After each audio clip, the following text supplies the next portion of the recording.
वाल्मिक, त्याला तुम्ही वाल्मिक कशाला म्हणता? अरे तो वाले आहे.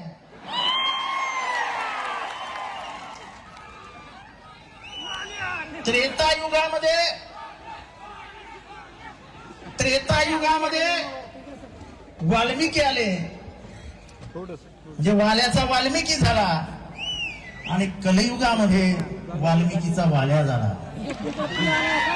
तुम्ही ऐकतो वाल्मिक कराड, वाल्मिक कराड, वाल्मिक कराड, वाल्या आहे तो.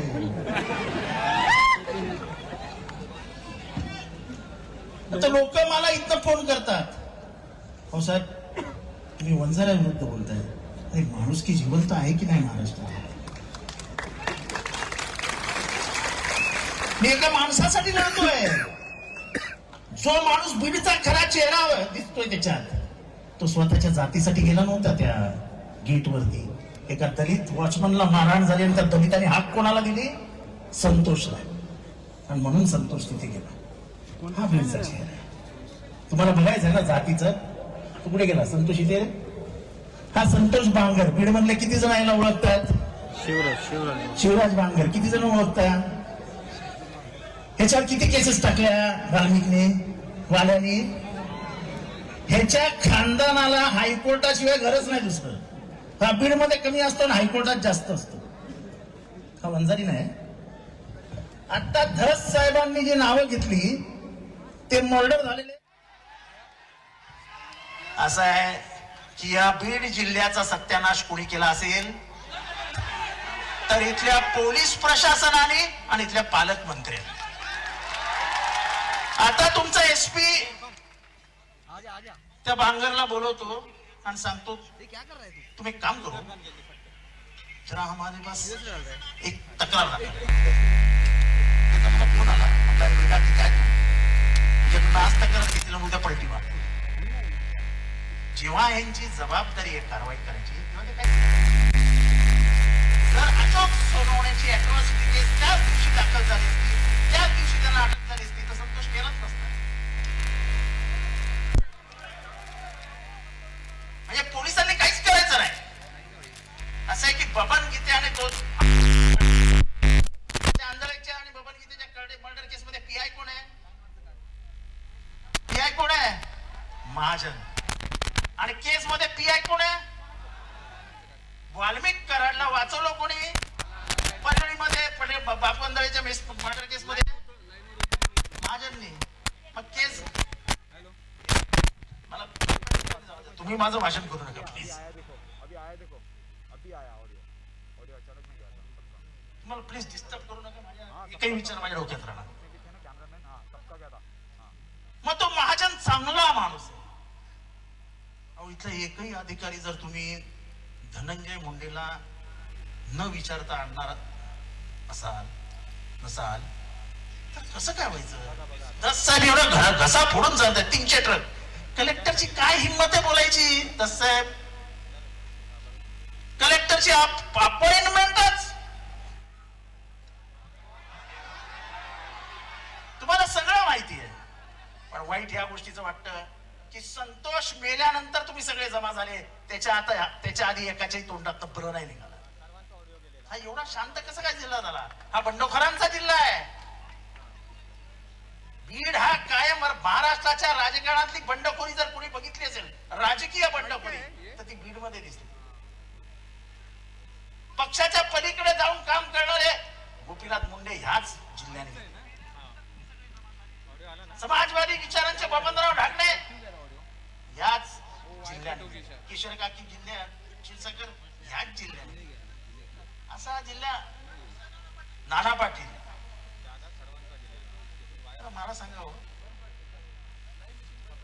काय समजायचं की महाराष्ट्रातल्या संवेदना जिवंत आहेत की नाही? ह्या आमच्या ताईचं भविष्याचा कोणाला विचार आहे? आमच्या बहिणीचा पुसलं गेलेलं कुंकू कोणी परत आणून देणार आहे? आणि तरी आपण राजकारण करतोय. कसलं राजकारण? अरे माणुसकी जिवंत ठेवा, माणुसकी. उद्या तुमचं घर जळेल, बघायला माणूस नाही येणार. कारण का प्रत्येक जण जर आपलंच बघायला लागला तर ह्याच्या पुढे कोण कोणाच्या मदतीला येणार नाही. म्हणून मला जी एकी दिसते ना ती माणसांची दिसते, माणुसकीसाठी आलेल्या आणि अशीच एकी ठेवा. नेता कितीही मोठा असो, या जनतेच्या पुढे कोणीही टिकत नाही. आज अंजावत आहे. आज या बीड मधनं एक ठिणगी पडली आहे. ह्याचा लोक आंदोलनात बदल होईल. कुठल्याही नेत्याची ह्या जनतेला गरज नाही.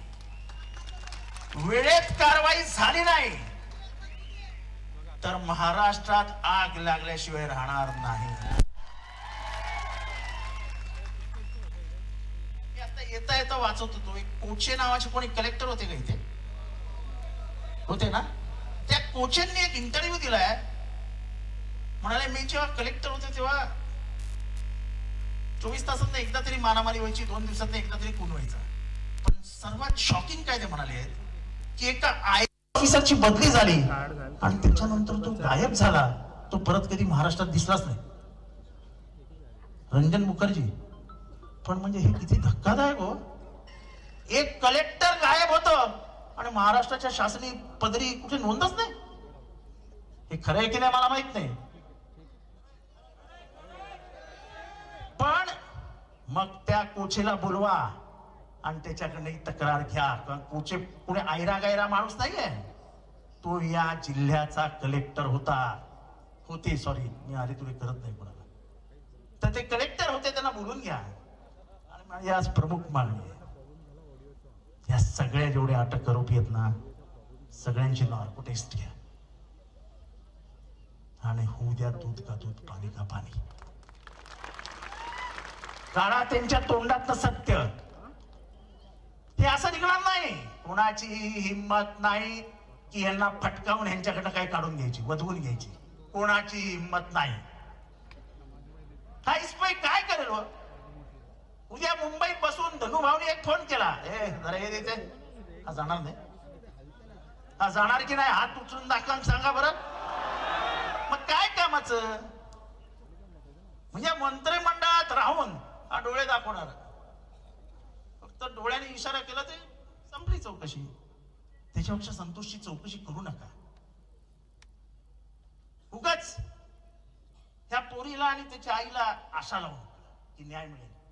न्याय मिळणारच असेल तर उघडपणाने सांगा, न्याय नाही मिळू शकत.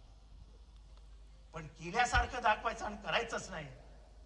अपेक्षा भंगासारखं दुःख दुसरं कुठलंही नाही. अपेक्षा भंग करू नका महाराष्ट्राचा. काय बोलतात ते, काय ते गोपीनाथ गडावरती महाराष्ट्रात म्हणाले कुठं असं होत नाही, फक्त काय बीड मध्ये होतं.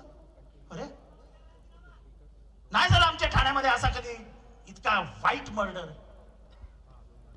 ज्या पद्धतीने मारलं, समोरचा माणूस व्हिडिओवरती बघतोय मर्डर कसा होतोय. अरे हा क्रूर कर्म आहे, क्रूर कर्म. रामन राघव आहे, रक्त पिपासू नरभक्षक आहे. आज महाराष्ट्राला त्याची ओळख पटली. एवढे दिवस आम्ही बोंबलत होतो की हे बीड मधलं थांबवा, बीड मधलं थांबवा.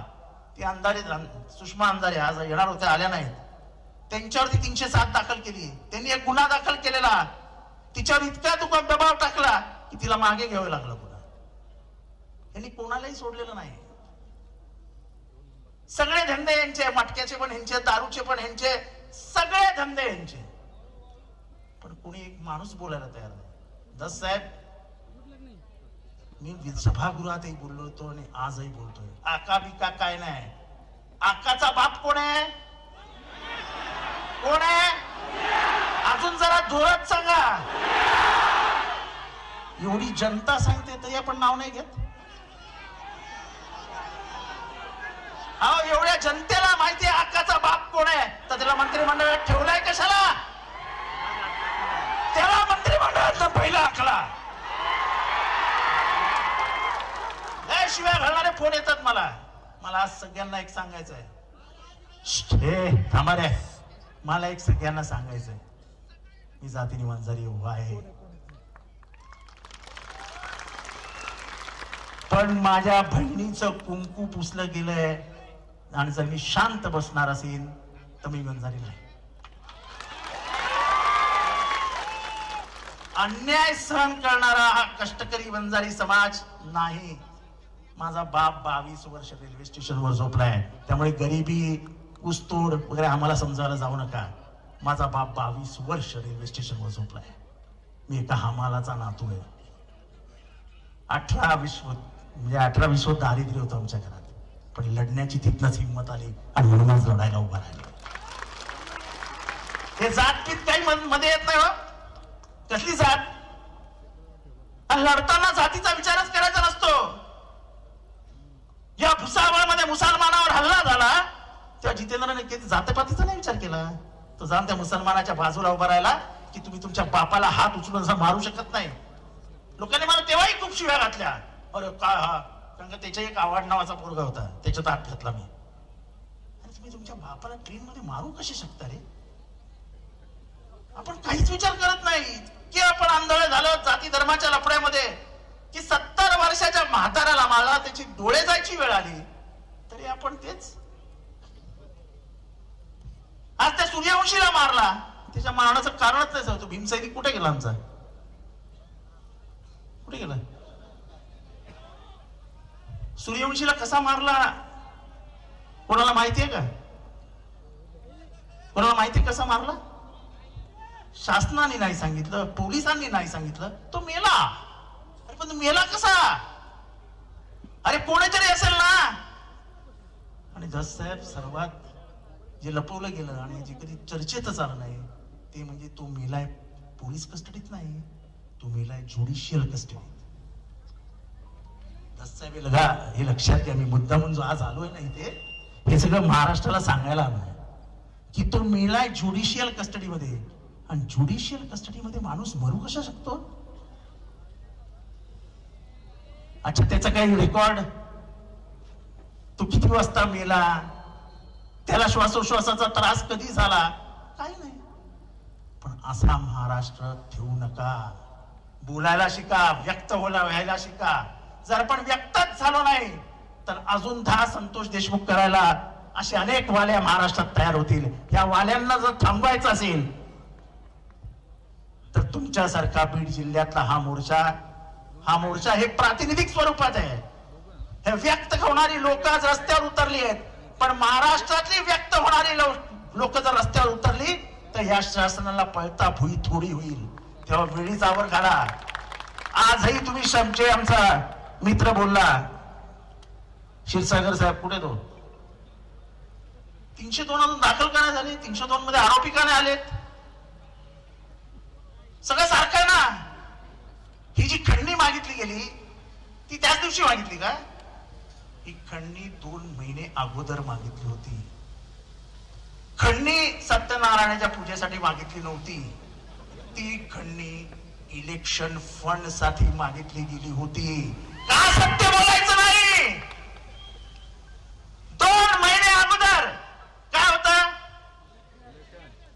मग कशाला पैसे मागायला गेले होते?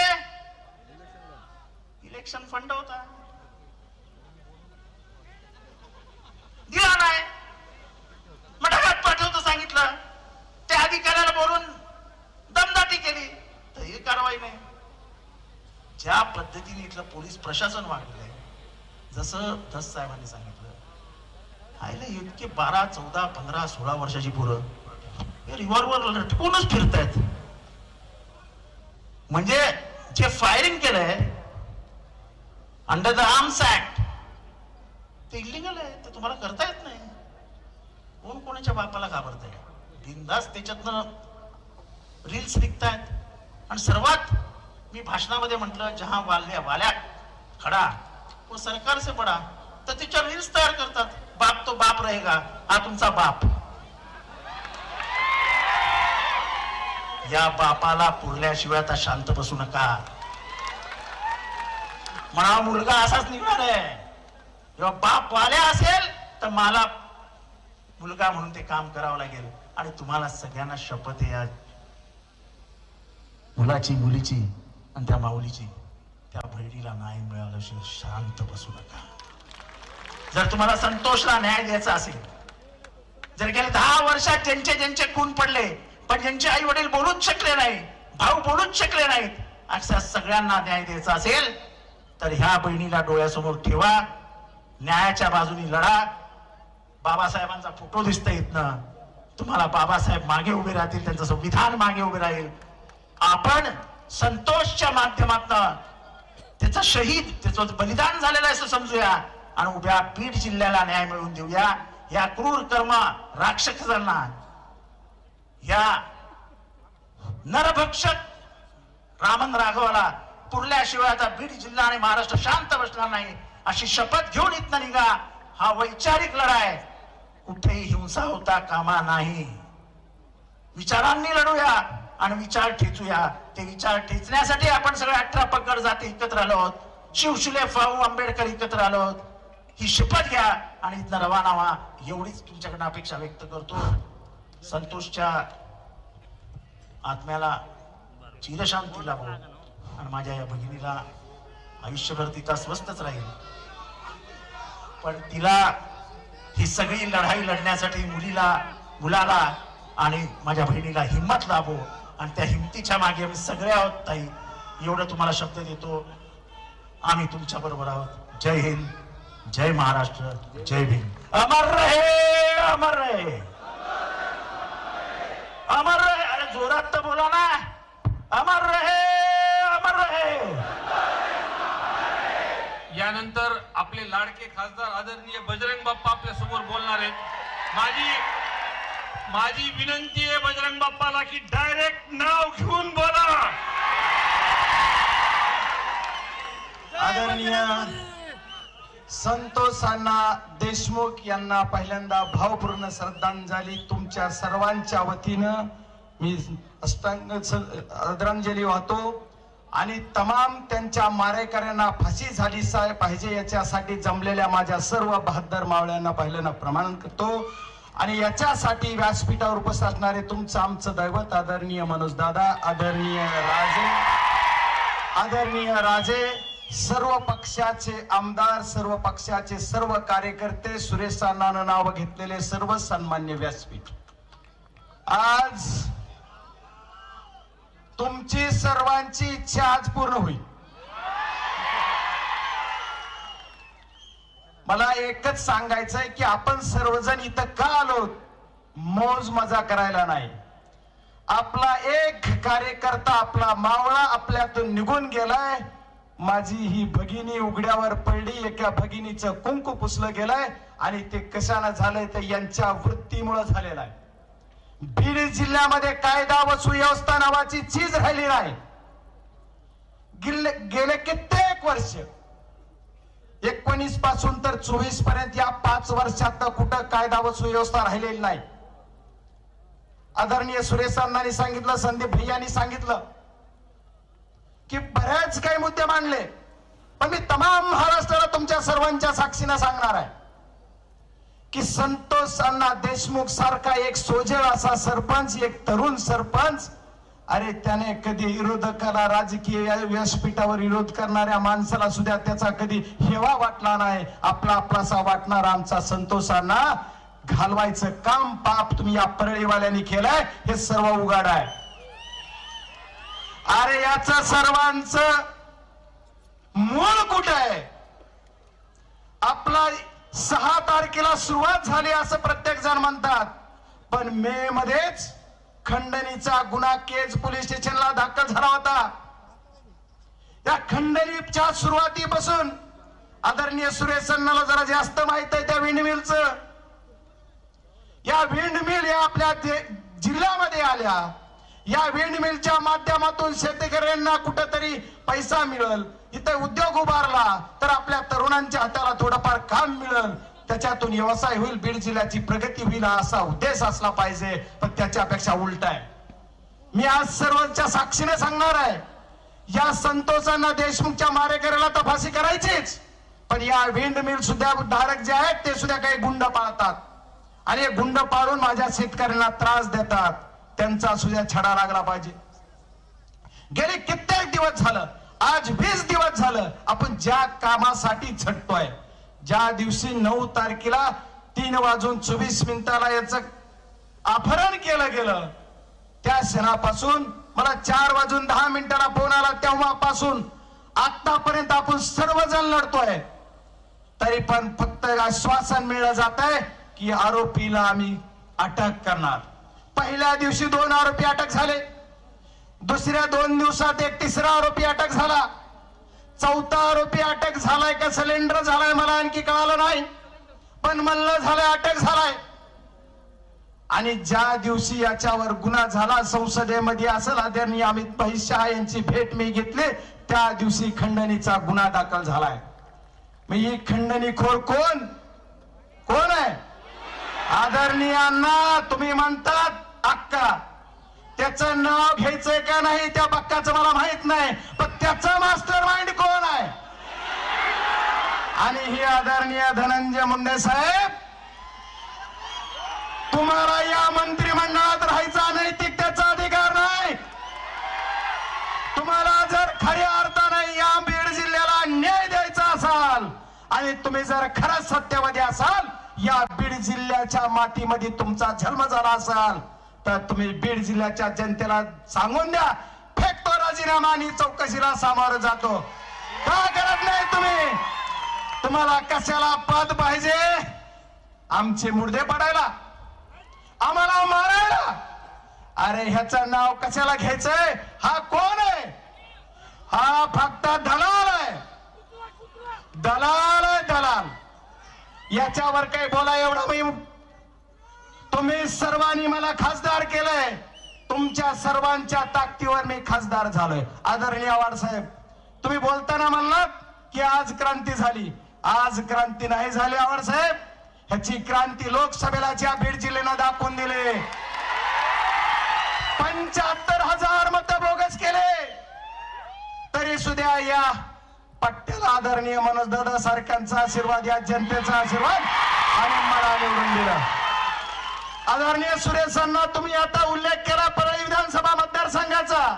आदरणीय राजेसाहेबजी देशमुख यांच्या विरोधात जे उमेदवार होते ते या जिल्ह्याचे झालेले मंत्री, यांना सुद्धा बोगस मताची लीड आहे, बोगस मतावर.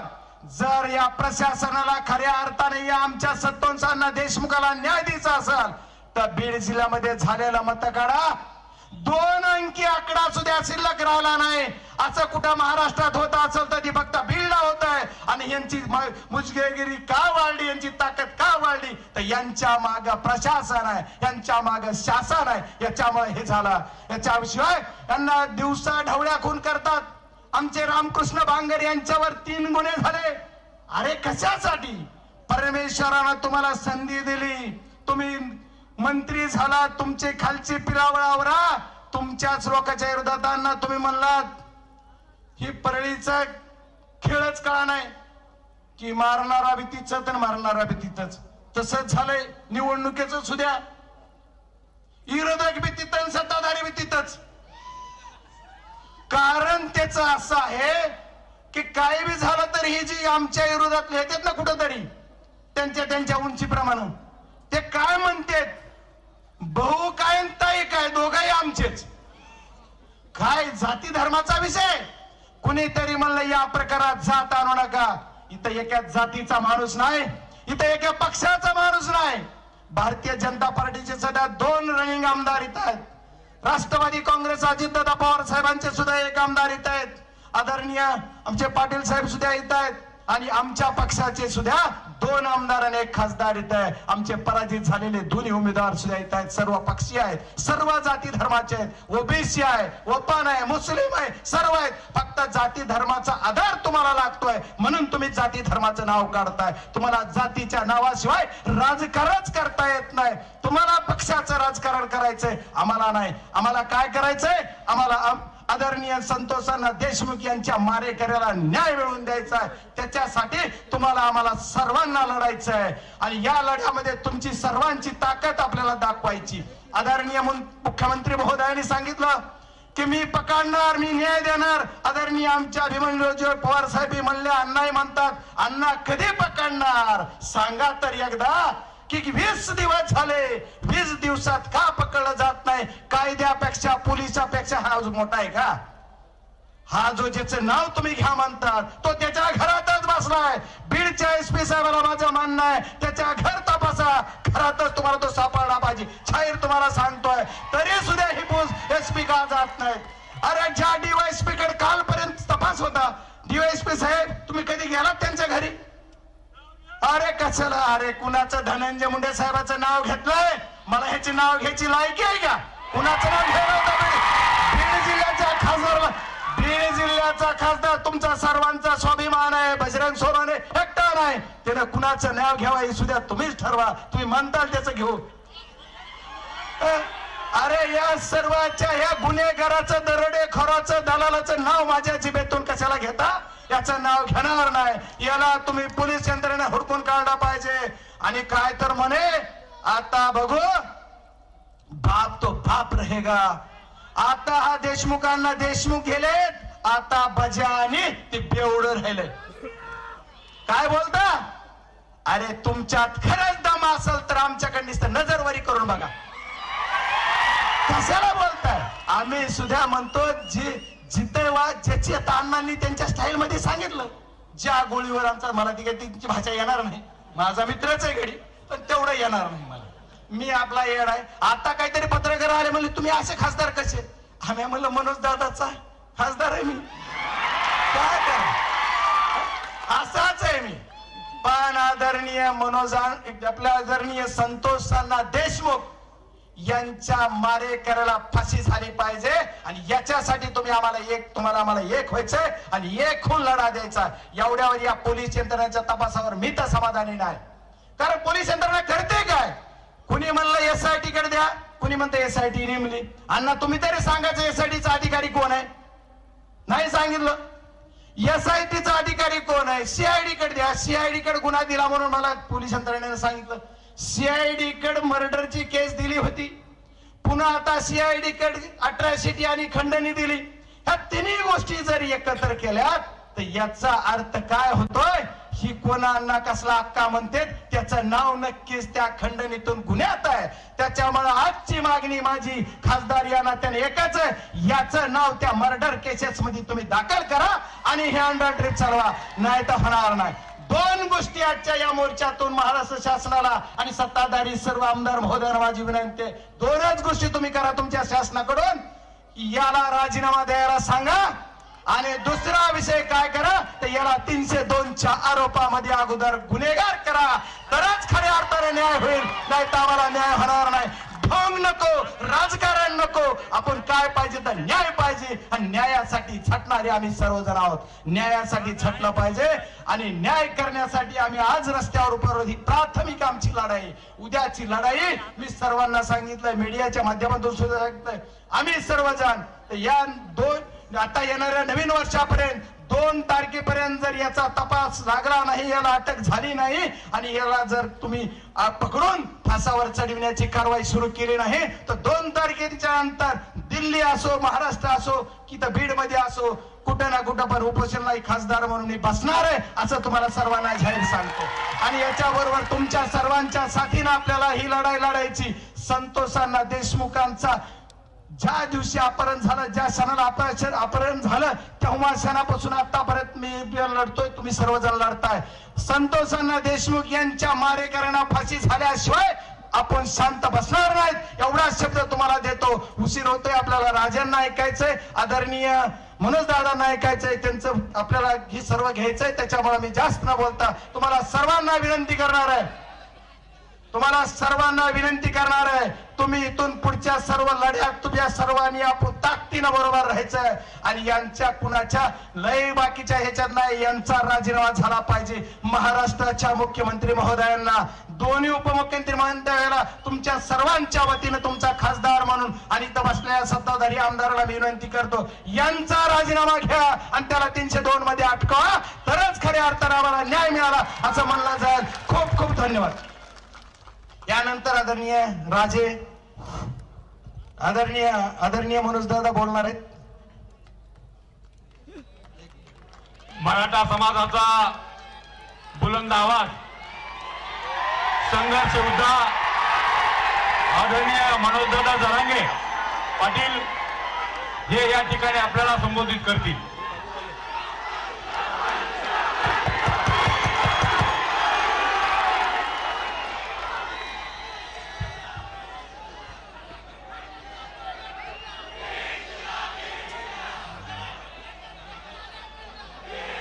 आपल्या स्वर्गीय संतोष भैया देशमुख यांच्या चरणी प्रथम विनम्र अभिवादन करतो. याच्यानंतर राजे बोलणार आहेत. एकानं सुद्धा जागा सोडायची नाही, कारण त्यांनी उलट केलं. ते म्हणले आधी राजे बोलणार मग मी बोलणार. बाबा, मी राजगादीचा सन्मान करतो ना, मी आधी कसं बोलणार, नंतर कसं बोलणार राजेचे. मी जास्तीच बोलणार नाही. मी काय करतोय, काय करणार आहे यापेक्षा माझ्या समाजानं काय ठरवलंय हे माझ्यासाठी महत्वाचं आहे. मी हटणार नाही, हे तुम्हाला शब्द दिलेला आहे, त्यात मी मागे सरकणार नाही. पण एक सांगतो, तुमच्या गोताळ्यात पहिल्यांदाच बसलो हो मी. अरे लयच खेसाखेशी आहे तुमच्या. आमचं राहिलं बाजूला. लय अवघड काच काय इकडे. अण्णा तर बोलता बोलता म्हणले तुम्हाला जे ट्रोल करीत होते तेच मला करते. पण अण्णा, मला जे ट्रोल करीत होते ना त्यांच्या आईला घोडे लावित होतो मी काचा कर.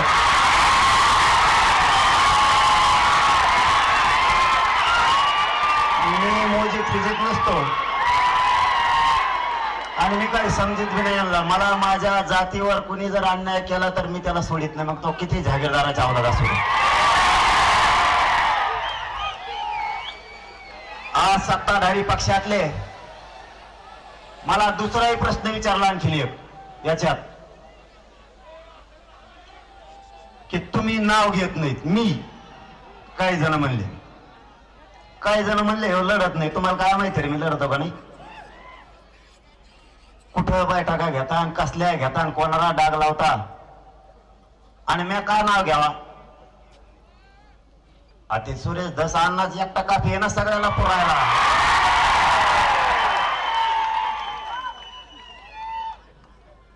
मराठ्यांना एक जाहीरपणानं सांगतो, एवढंच बोलणार आहे मी, याच्या पुढचं बोलणार.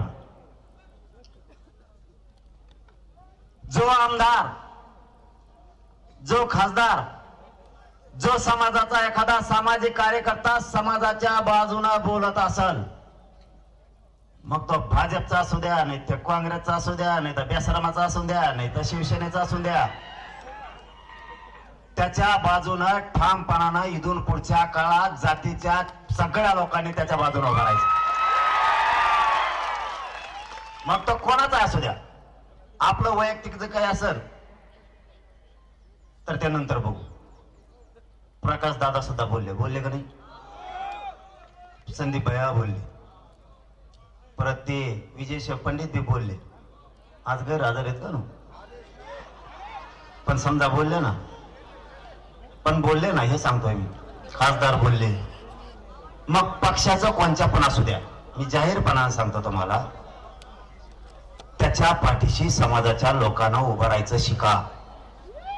जोपर्यंत ते आपल्या बाजूने बोलते तर आपण त्याच्या बाजूने. आपल्या सोडून पक्षाचा ओढा लागला त्याचं ढकलून समाजाच्या बाजूने बोलतोय तोपर्यंत समाजाने ठाम त्याच्या पाठीशी उभं राहायचं. आता सत्ताधारी पक्षाचे आमदार होते, मला वाटतं पवार साहेब होते बहुतेक. इथे कागद फक्त बाजू ठरे, मग ऐकलं पाहिजे तुम्ही काय चाललंय काय नाही. लय घ्या पांगण बरं का. मग काय थोपाड सुटलं कोणकडे सुटत असते.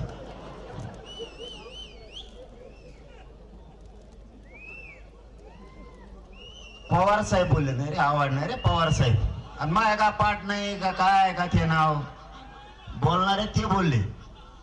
ते असं म्हणले आरोपी अटक होस तर माग सरकारणार नाही. सरकार तुमचं माग कुठं सरकार. सरकार तुमचं सगळं लफडं तुमचं.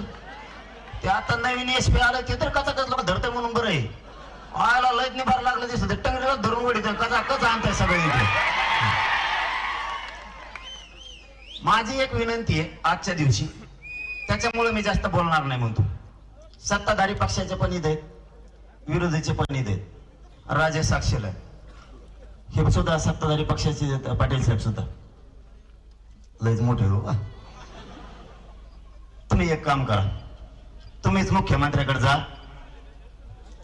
त्यांना म्हणा हे लोक जेवढे जेवढे यादीवर नाव आहेत ते पुऱ्यामध्ये टाका, टेन्शनच मिटलं राव. कशाला मोर्चा काढायचे, मोर्चाच कशाला काढायचे. विरोधी पक्ष बी जा आणि सत्ताधारी पण जा. या भीडच्या मोर्चाच्या वतीनं तुमच्या खांद्यावरती जबाबदारी, जेवढे आमदार गोळा करा तेवढे करा, विरोधी पक्षाचे सत्ताधाऱ्याचे, आणि मुख्यमंत्री साहेबाकडे जाऊन बसा आणि त्यांना सांगा जेवढे नावं घेतले ते सगळे अटक करा. त्यांच्या मागचे हाका काय म्हणतात का ती वेगळंच, ती धरा, हाकी नसली ती धरा, कोण काय असेल ते धरा. आणि जाऊ दे 7.5 एकदाची मध्ये कळाला ताण. आम्ही पठ्ठे तुमच्या माग आहे, तुम्हाला धक्का सुद्धा लागून देत नाही. संतोष भैयाच्या त्या लेकीच्या चेहऱ्याकडे बघा. इथं भाषणे ठोकायला आलो आपण. त्या लेकराला दारात बाप दिसत नाही. त्या लेकराने बापाचा छत्र हरवलाय. तिला जर दुःख आलं तर तिच्या पाठीवरून कोणी हात फिरायचं. तिच्या तोंडावर हात फिरवणारा सोन्यासारखा बाप गेला. तुमची आमची भाषणं होत राहतील. तुम्हाला या कुटुंबाच्या पाठीशी राज्यातून उभा राहावं लागेल आणि राज्यभर हे लोन आंदोलनाचं पसरलं पाहिजे. प्रत्येक जिल्ह्यात तयारी करा. आपण आपल्या जिल्ह्यात सुरू मागा सरकायचा नाही कोणी. आणखीन एक सल्ला, धाडशीपणा हे आणखीन हल्ले करू शकते. आता वाट बघायची. कोणी आपल्यावर हल्ला केला की उत्तर जशाला तसं जाता इथून पुढे सुट्टी नाही. आता जशाला तस, आता जशाला तसं. हे किती दिवस धरत्यात बघू, पकडी देत का नाहीत बघू. अरे आपण मराठे पाणीच पाजायचं, यांना सोडायचं नाही. आता यांना आता पाणी पाजायचं. आणि एकदा यावेळेस पाठ्या बोलतो ना करीत असतो, तुम्हाला माहिती आहे मग आपला काका कसं आहे, जे बोलतो ना मग ते आपण करत असतो. आणि आज जबाबदारी तुमच्या खांद्यावर दिली म्हणून मी बोललो नाही. आज जोडून सांगतो तुम्हाला सगळ्यांना, मुख्यमंत्र्याकडे जा, त्यांना सांगा हे उचलून टाका. कोण कोण येत ना हे धरा. हे सापडणं काय मोठी गोष्ट नाही. एकही शब्द मुख्यमंत्र्याला बोलणार नाही जनतेसमोर संवाद आहे. जर नाही धरलं मी काचाकच घोडे लावून बरं का. तुमच्या पायाला हात लावून सांगतो, या लेकराचं तोंड नाही बघू शकत तुम्ही. तुमचा नेता आमचा दुश्मन नाही आणि विरोधी पक्ष हे का सासरे नाहीत आमचे. आमचं लेकरू गेलं, आमच्या आईच्या कंपाळाचं कुंकू पुसलंय, त्या लेकराचं तोंड सुद्धा बघू वाटत नाही. कोणताही मराठ्याचा नेता, ओबीसीचा नेता जर मराठ्यांच्या बाजूने उठला तर मराठ्यांनी त्याचे पाठराखण करून संरक्षण करून त्याच्या पाठीचे खंबीर उभा राहायचे. उपकार विसरायचे नाही. पण पुढच्या काळात सावध राहा. आरोपी सापडणं काय लय मोठी गोष्ट नाही. अरे आमची तर अशी फजिती गेली. आमचे फुलं टाकणारे लोकांवर सुद्धा गुन्हे दाखल केले. आमचा एक पोरग मुंबईत 8 महिने होत. काय केलं तर कमेंट टाकली. कमेंट बोलला असेल काही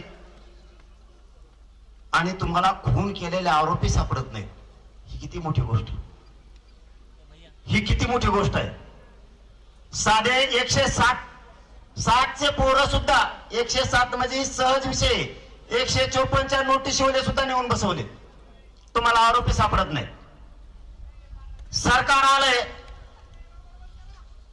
सरकार गोरगरिबाला न्याय देणार का नाही. संतोष भैयाचा हत्या झाली, परभणीचं प्रकरण झालं, राजगुरुनगरला झालंय, त्याच्यानंतर उरणमध्ये झालंय, काल धाराशिव मध्ये झालंय, आंबड मध्ये एका मुलीला फाशी घ्यावा लागली. तरी कोणीही ते रॅकेट पकडलं जात नाही. परवा रात्री पुन्हा एका मुलीला छेडछाड करून तिथं त्या आरोपीला जाऊन सांगितलं, मला सत्तेचं पाठबळ आहे, मला कोणी अटक करू शकत नाही, मी या पुरीला घरात घुसून उचलून देणार, असा आरोपी म्हणतोय.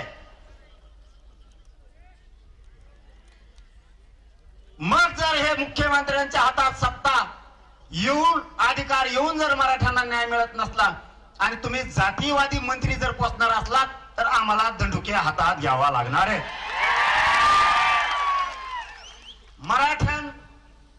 मराठ्यांना संपवायला निघाले जातीवादी मंत्री जर तुम्ही सांभाळणार असलात आणि साधे साधे ते चिल्लर चिलट तुम्हाला धरता येत नाही तर मग अवघड आहे.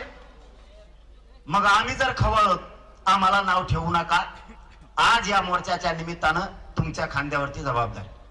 आणखीनही या राज्यात जरी सरकार पक्षाला किंवा काही जातीवादी मंत्र्यांना या राज्यात विध्वंस घडून आणायचा असला तरी आम्हाला घडून येऊ द्यायचा नाही, हे प्रामाणिकपणानं सांगतो.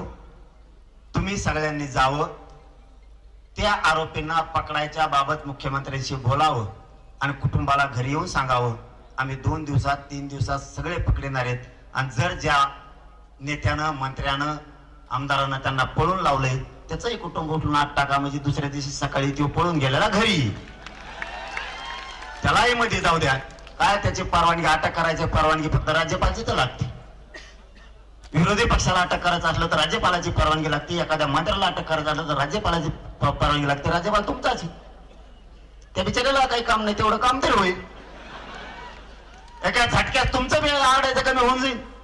तुमचा लय झपका वेगळाच आहे. हो ते टीव्हीवर बघलंय का तुतारा झाले म्हणतात लोक. मग ते म्हणतात मी समाजाच्या बाजूच्या माणसाच्या बाजूला मी आणि समाज कायम राहणार, मग तो कोणी पण असू,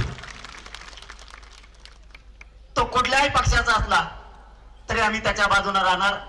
माझी शेवटची विनंती, संतोष भैयाला न्याय देण्यासाठी तातडीनं सगळ्याला उचलायचा सांगा, नसता हे राज्यभर लोन जाणार आहे. आणि कोणाचा बापाला 2 मंत्री नाही 50 बी केले ना, कसलीच जागीरदाराची आवड आली तरी हे मनोज जरांगे मॅटर दाबून घेत नसतं. पण येऊ दे. माझी सगळ्यांना विनंती आहे, आपण या संतोष भैयाला न्याय मिळेपर्यंत बीड जिल्ह्यातल्या एकाही जनतेनं मागं सरकायचं नाही. बघू आता त्यांच्यावरती जबाबदारी टाकली. मला आजच माहित झालं ते मुख्यमंत्र्यांच्या जवळचे दुसरे पवार साहेब आमदार जवळच्या म्हणल्यावर मला वाटतं उद्या संध्याकाळपासून सगळे वाट टाकीत येत 100% अशी आपण सगळी आशा व्यक्त करू. कारण आपल्या लेकराला लेकीला न्याय मिळेल 100% आपण समाज विश्वास ठेवू.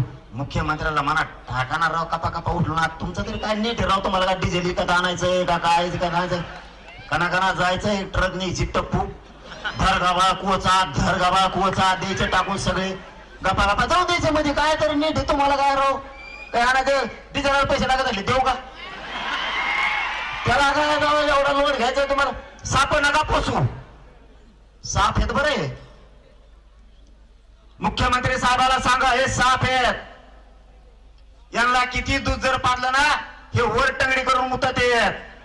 पोसू नका यांना, तुम्ही पोसलं आम्ही चरबी उतरणार आहेत. मग 100% चरबी उतरणार. आपण ज्याची चरबी उतरी म्हणलो ना त्याची उतरीत असतो. लय खतरनाक आवला दे मग ही उतरणार म्हणजे उतरणार. आपण सगळे जण संतोष भाईच्या पाठीशी उभा राहू. संतोष भाईला शेवटी श्रद्धांजली होणार आहे. संभाजी राजेंचं भाषण झाल्याशिवाय एकानाही जागा अजिबात सोडायची नाही. कारण मला आधीच सांगितलंय तुम्ही बोलले की सगळे उठून पळतील म्हणले, त्यामुळे मी पण सोडणार अजिबात एकानं सुद्धा उठायचं नाही. धन्यवाद. जय शिवराय. यानंतर छत्रपती संभाजी राजे यांना विनंती करण्यात येते की त्यांनी या ठिकाणी मोर्चाला संबोधित करावं.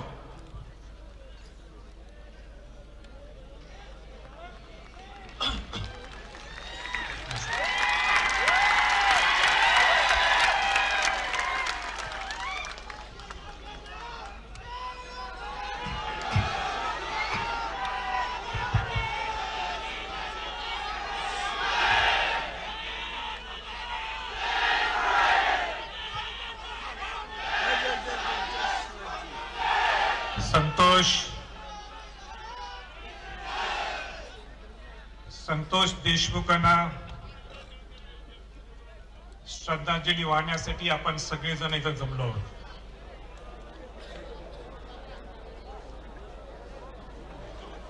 आता लोकशाही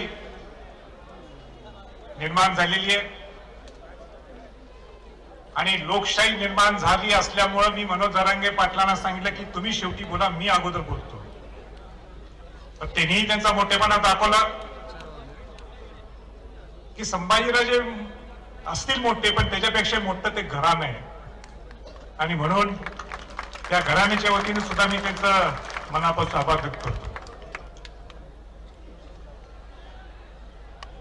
संतोष देशमुखांची हत्या झाली, मी महाराष्ट्रात नव्हतो आणि मला असं वाटलं की आपण तिथं का नाही, महाराष्ट्रात लगेच पोहोचणं गरजेचं आहे. आणि महाराष्ट्रात पोहोचल्यानंतर पहिल्यांदा संतोष देशमुखांच्या घरी गेलो, त्यांना सांत्वन करण्यासाठी त्यांच्या घरच्या लोकांना. मला 2 मिनिटं विराज पाहिजे, 2 मिनिटं विराजने घेतो.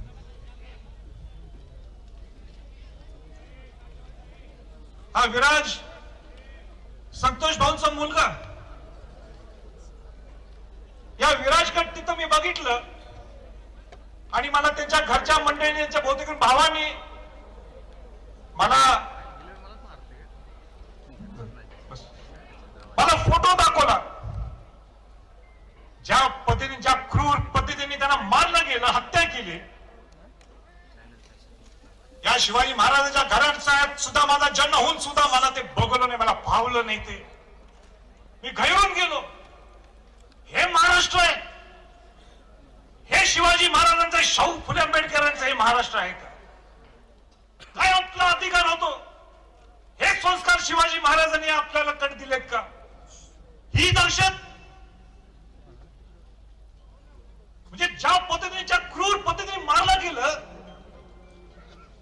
आणि त्याच्यावर आजही निर्णय होत नाही, हे दुर्दैव आहे, हे दुर्दैव आहे.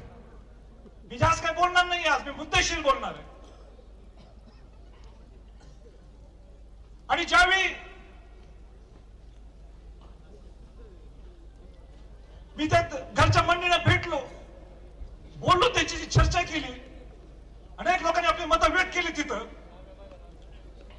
आणि त्या एकच निर्णय मी घेतला, एकच निर्णय मी घेतला. तो निर्णय हा होता आणि सगळ्यांच्या समोर जाहीरपणाने मी त्यावेळी बोललो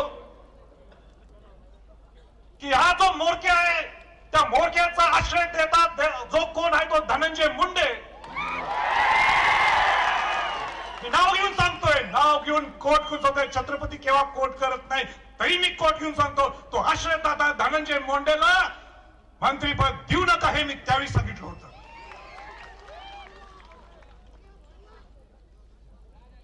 पण मला माहित नाही त्याचा राजीनामा घेतील का देतील, त्याला हकालपट्टी करतील. पण बीडच्या सगळ्या जनतेतल्या लोकांना मला हे सांगायचं आज, आणि ते सांगण्यासाठी मी आलोय. आणि ते म्हणजे जर का त्याला पालकमंत्री पद दिलं तर हा संभाजी छत्रपती घराणा बीडचं पालकत्व घेणार. आम्हाला दहशत चालत नाही, आम्हाला दहशत चालणार नाही. शिवाजी महाराजांचं हे, शाहू फुले आंबेडकरांचं हे महाराष्ट्र आहे. आणि इथं जर दहशत कोण बसत असेल तर माझी जबाबदारी, माझं कर्तव्य आहे, मी इथं येणार.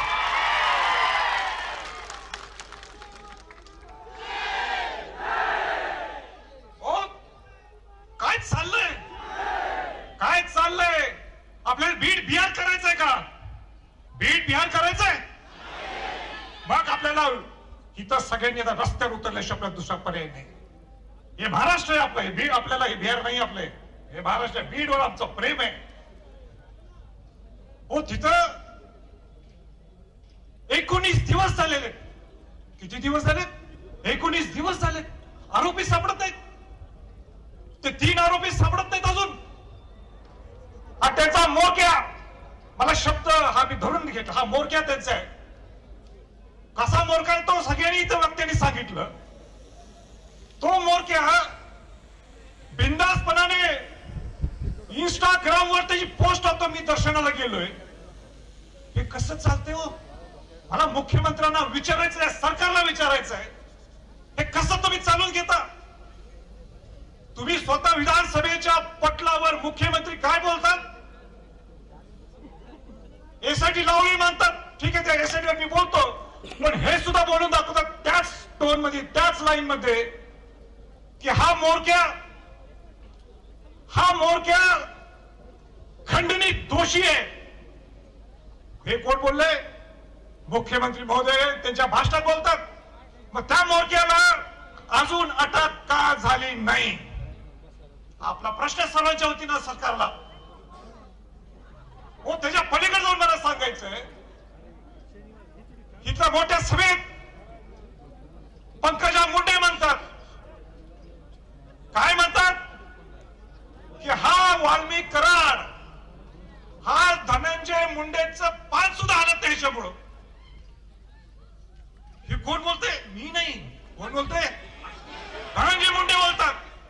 आणि धनंजय मुंडे हे सुद्धा म्हणतात, पंकजाताई मुंडे म्हणतात, धनंजय मुंडे काय म्हणतात, माझे आणि त्यांचे जिव्हाळ्याचे संबंध आहेत, माझे त्यांचे घरचे संबंध आहेत, आमचे त्यांचे व्यवहारिक संबंध आहेत. आणि त्याच्या पलीकडे जाऊन मला सांगायचंय की त्याला, या मोरख्याला वटमुक्त्यात पत्र सुद्धा दिलेले आहेत व्यवहार करण्यासाठी. ज्या माणसाला वटमुक्त्यात पत्र दिलं, कोणाला दिलं जातं वटमुक्त्यात पत्र? जो विश्वासू त्याला दिलं जातं. मग का आताचा हा मंत्री का जबाबदारी घेत नाही वाल्मिक कराडला अटक करण्यासाठी? त्याला माहित नाहीये कुठे दिवस रात्र एकमेकाशी बोलतात, कुठं काय करायचं, कसे पैशाचे उलाढाल करतात हे सगळ्यांनी सांगितलं तुम्हाला. मग त्याला माहित नाही कुठे ठेवलंय? सगळं ठेवलंय, सगळ्यांना कल्पना आहे, पूर्ण महाराष्ट्राला जी कल्पना आहे. पण आता आम्ही कदापि ही दशक खपवून मुळीच घेणार नाही. मुख्यमंत्री महोदय आणि प्रामुख्याने अजितदादांना सुद्धा सांगायचे, तुमच्या पक्षाचे प्रमुख जे तुम्ही आलाय, तुमचं मोठेपणा इथं तुम्ही आला, पण अजितदादांना सुद्धा सांगायचे, तुम्ही आयुष्यभर परखटपणाने बोलू नका. मी माझी काम करण्याची पद्धत ही आहे, पण काम करण्याची पद्धत तुमची तशी असेल परखटपणाने. करेक्ट. आता कार्यक्रम करेक्ट करा तुम्ही. आता कार्यक्रम करेक्ट करून दाखवा. तुमच्या जर धमक असेल, तुमच्या जर हिंमत असेल, त्या पहिलं या मंत्रीला हाकलून काढायला पाहिजे, हा कचरपटी करायला पाहिजे मंत्रिमंडळातून. हो, कसं सहन करायचं आपण? एक एक क्षण मी तर आल्यानंतर मला दुसरा तो फोटो दिसत होता. काय वाढ केलेत, किती वाढ केलेत. हे महाराष्ट्र आहे काय? आमचा अधिकार आहे शिवाजी महाराजांचं नाव घ्यायचं? काय अधिकार आहे आम्ही पुरोगामी शाहू फुले आंबेडकरांचं म्हणायचं? सगळ्या समाजातले लोक इथं आलेले, सगळ्या पक्षातले लोक इथं आलेले. अहो, तो बिचारा संतोष देशमुख हा मराठा आहे म्हणून वाचवायला गेलं नाही. तो काय म्हटलं, मी सरपंच आहे, मी 15 वर्ष 3 टर्म मी सरपंच आहे. एका सामान्य घरातला त्याचा जन्म, एक गरीब समाजातला मुलगा, प्रामाणिकपणे एवढं 3 वर्ष सरपंच पद बसवून 3 टर्म, ही कोणाला चेष्टा नाही. मला नाही वाटत महाराष्ट्रात उदाहरण पाहिजे. तो कोणाला वाचवायला जातो? बौद्ध समाजाचा, दलित समाजाचा अशोक सोनवणेला बोलतोय करून त्या मुलाला वाचवायला जातो. आणि म्हणून हा इतिहासात पहिल्यांदा असा मोर्चा घडलाय ज्याच्यात जातीच्या पलीकडं, धर्माच्या पलीकडं, आणि ह्याचा निर्णय या सरकारने देणं गरजेचं. एक चांगली मान्य आवाज तुम्ही मी चर्चा करत होतो, ती म्हणजे एसआयटी जी नेमलेली आहे. आणि त्या दिवशी मी घरी गेलो होतो त्यांच्या वेळी त्या घरातल्या मंडळी सुद्धा, त्यांच्या सगळ्या आजूबाजूच्या सगळ्या त्या गावातल्या ग्रामस्थांनी मला सांगितलं, राजे तुम्ही आवाज हा उठवणं गरजेचं आहे. आणि आम्हाला अधिकारी कोण पाहिजे एसआयटीवर? आम्हाला अधिकारी कुमावत सारखा अधिकारी द्या, ज्याला इथं बाहेर फेकलेलं. सगळ्यांचं एक मत आहे, कुमावतला इथं बाहेर काढलं. शहाजी उमाप सारखा अधिकारी आम्हाला द्या. शहाजी उमाप सारखा आम्हाला अधिकारी, आम्हाला पारदर्शकपणाने ह्याचा निर्णय लागायला पाहिजे. पण किती दिवस वाट बघायची? आपण सर्वांनी ठरवायचं. सरकार इथं बघायचं काय आक्रोश आहे. एवढ्या उन्हात तानात सुद्धा हजारो लोक इथं एक माणूस इथं हल्ला नाही. ही आणलेले लोक नाही, हे सगळ्या भावना एकदा आक्रोश दाखवायला सगळे आले. हे बघा उजवीकडे कसे बसले लोकांवरती पत्र्यावर. कोण बसले कोणासाठी? हे संतोष देशमुखांसाठी तर बसले, पण संतोष देशमुखांच्या बरोबर ती माणुसकी जपण्यासाठी हे सगळे जपले. त्या क्रूरपणा हा संपवण्यासाठी इथं बसले. माझी सगळी तुमच्या नेत्याकडनं सगळ्यांना विनंती राहणार, तुमचे जे कोण पक्षाचे प्रमुख असतील, जे कोण असतील, और राजकारणाच्या पलीकडे आपण काहीतरी विचार करू, राजकारणाच्या पलीकडे आपण विचार करू आणि सांगू हा संतोष देशमुख हा नुसता निमित्त आहे. संतोष देशमुख हा निमित्त, पण ही दहशत प्रामुख्याने बीड मध्ये या 20-25 वर्ष चालू. मला ज्यावेळी सगळ्या सांगितलं, रील्स दाखवले मला, मी घाबरून गेलो तुमचे रील्स बघून. 1200 की 1300 तुमचे गन लायसन्स, स्वतः मंत्री महोदय स्वतः बंदूक घेऊन. बंदुकीचा अधिकार आमचा आहे, आम्ही बंदूक आमच्या माप आहेत बंदूक, पण आम्ही हातात धरली का बंदूक? अशी धरली आहे का? आणि आज नाही, 350 वर्षापूर्वी आम्हाला ती सवय, ते रक्तात आहे आमच्या. आणि रक्तात असून सुद्धा ही भाषा नाही किंवा किंबहुना कोणा तलवार दाखवणं किंबहुना बंदूक दाखवणं आम्ही आयुष्यात करू शकत नाही. आणि ते सुद्धा लोकशाही त्यांनाच मंत्री पद देता तुम्ही. ह्या रील्स बस शेवटचा हे सगळ्यांनी ठरवले, त्याच्यात जर मार्ग निघाला नाही. मनोज जरांगे असतील, सगळे मंत्रिमंडळ, सगळे माजी मंत्री असतील, आजी मंत्री कोण आहेत, बाकी सगळे आमदारगण असतील, सगळ्या पक्षातले लोक असतील, सगळ्या समाजातले लोक असतील, आपल्याला ह्याच्यातनं जर नाही न्याय मिळाला तर शिवाजी महाराजांचा, शाहू फुले आंबेडकरचा विचार आपण बुडीत घालणार.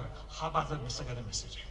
हा महाराष्ट्राला माझा एकच मेसेज आहे, मी मोठा नाहीये, परत एकदा सांगतोय, छत्रपती घराणं मोठं आहे. आणि छत्रपती घराण्याचं नाव आणि त्याचे संस्कार आपल्याला जपायचे असतील तर माझ्यासारखा सुद्धा संभाजी छत्रपती, संभाजीराजेने संभाजी छत्रपती सुद्धा हा तुमच्या बरोबर असणार आहे, तुमच्या शेवटच्या घटकापर्यंत असणार आहे. या न्याय म्हणून देण्यासाठी आपलं सहकार्य असणार आहे. मी काय काय करणार आहे मी तर बोलणार नाही, त्या विराजला माहित आहे, त्यांच्या भगिनींना माहित आहे, त्यांच्या भावांना सुद्धा माहित. मी त्या दिवशीच बोलून आलेलो आहे त्यांना.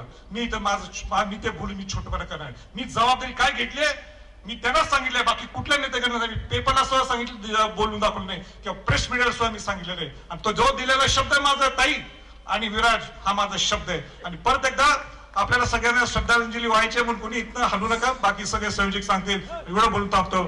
जय हिंद, जय महाराष्ट्र. धन्यवाद राजा. यानंतर सर्वजण जागीच उभा राहून संतोष अण्णांना श्रद्धांजली अर्पण करतील. सर्वांना नम्रतेची विनंती आहे की आपण आपल्या जागीच उभा राहायचंय. सर्वांना विनंती आहे की जागीच उभा राहायचं. 2 मिनिटं स्तब्ध राहून आपण श्रद्धांजली अर्पण करणार आहोत. एक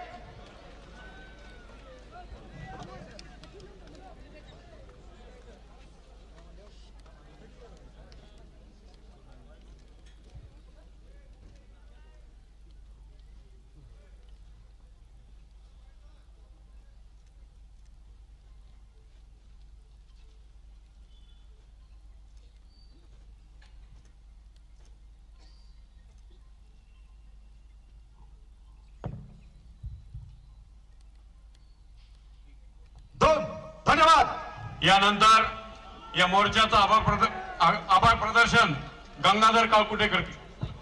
आभार मानणार नाही मी, कारण आपण सगळे कर्तव्य म्हणून इथं आलोय. त्यामुळे सगळे आपण संतोष भैयाला न्याय मिळेपर्यंत आपल्या कर्तव्यात राहू एवढं सांगून आभार न मानता आपण सगळेजण शांततेत जावा. आपापल्या गावाला जाताना व्यवस्थित रस्ता द्या. मनोजदादांना, संभाजीराजेंना रस्ता द्या. जे स्टेजवरचे मान्यवर आले त्यांना रस्ता द्या. आपल्या महिला भगिनी समोर आल्या त्या महिला भगिनींना रस्ता द्या.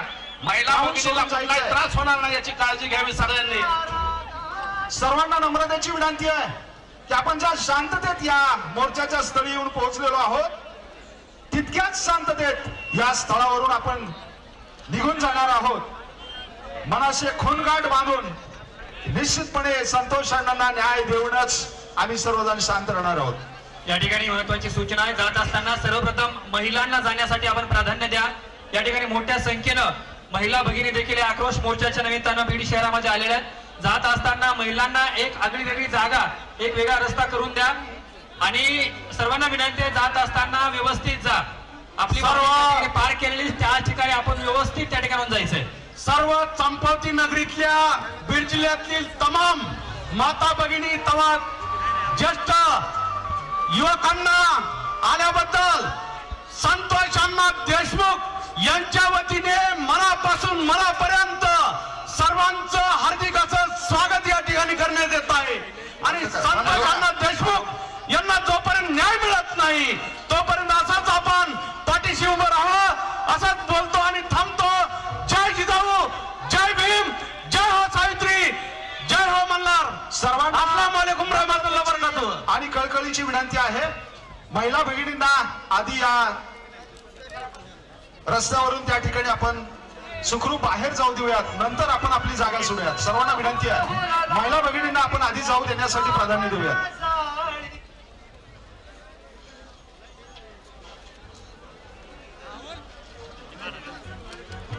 सर्वांना आणखी एक विनंती आहे, आपण मोठ्या संख्येने इथं दाखल झालेला आहात, त्यामुळे वाहनांची गर्दी रस्त्यावरती असणार आहे.